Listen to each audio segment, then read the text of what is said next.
Bueno, mi nombre es Héctor Eduardo Rodríguez, soy licenciado en Antropología de la Universidad Nacional de Salta.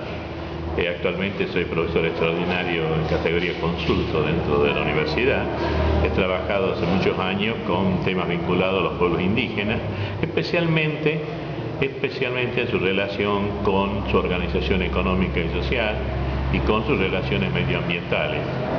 Esto me ha llevado en muchos casos a fijarme en el aspecto de los derechos, en el aspecto de la propia historia, que indudablemente es tan importante para comprender las formas de vida actuales y los estados y el porqué de sus reivindicaciones y de sus demandas y todo esto.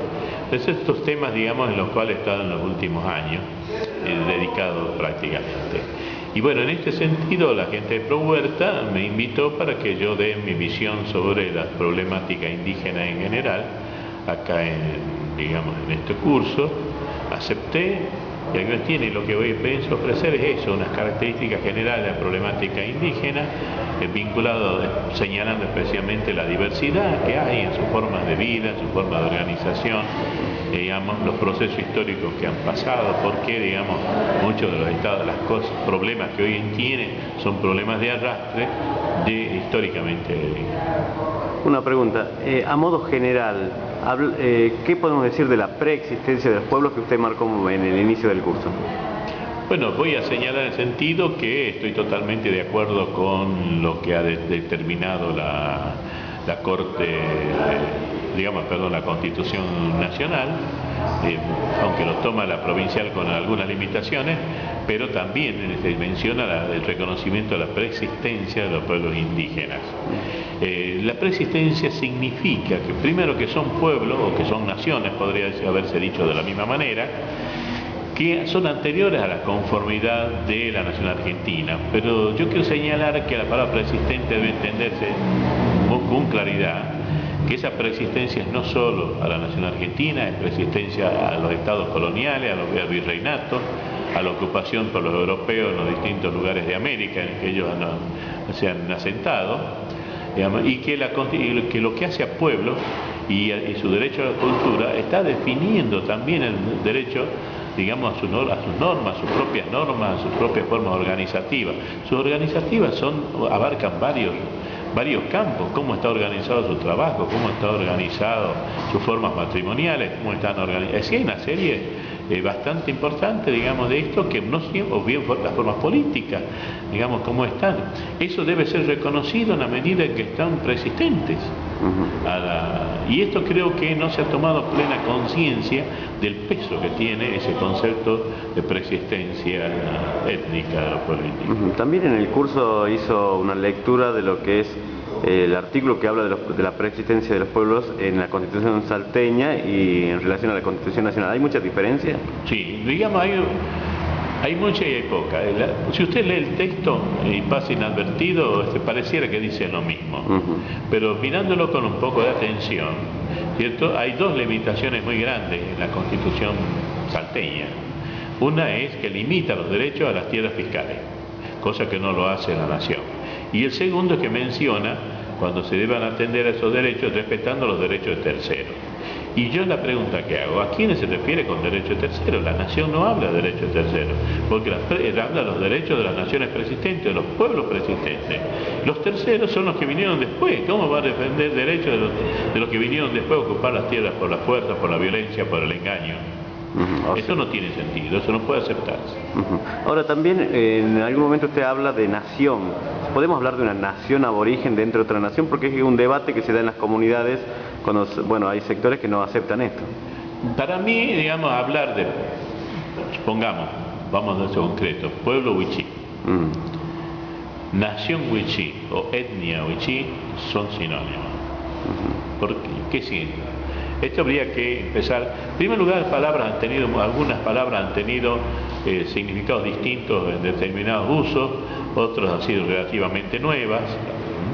Entonces, otras tienen varios usos. Cuando hablamos de pueblo, otro pueblo es una cosa y población es otra, no hay que confundir, no es lo mismo. Pero cuando hablamos como pueblo no estamos hablando de decir, bueno, el pueblo de Picharal, ¿no? No es eso. Estamos hablando, digamos, de los mismos conceptos que hablamos de etnia, o sea, de un grupo que comparte su forma, digamos, formas de vida y que considera que de alguna forma tienen un sentido de pertenencia entre sí.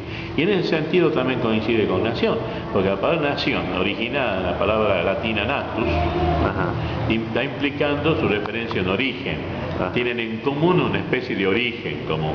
Entonces, pueblo originario, toda esta cantidad de palabras son válidas, pero yo pondría como sinónimos nación, etnia y pueblo indígena. Ojo, no pueblo solo, pueblo indígena. Pueblo indígena.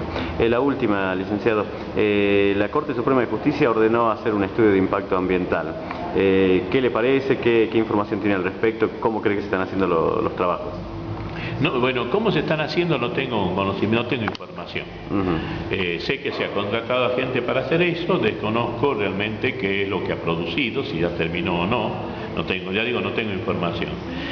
Sí quiero señalar estos aspectos con respecto a la decisión de la Corte. Considero que la decisión de la Corte es sumamente acertada. Tenía que hacer eso en salvaguarda de la vida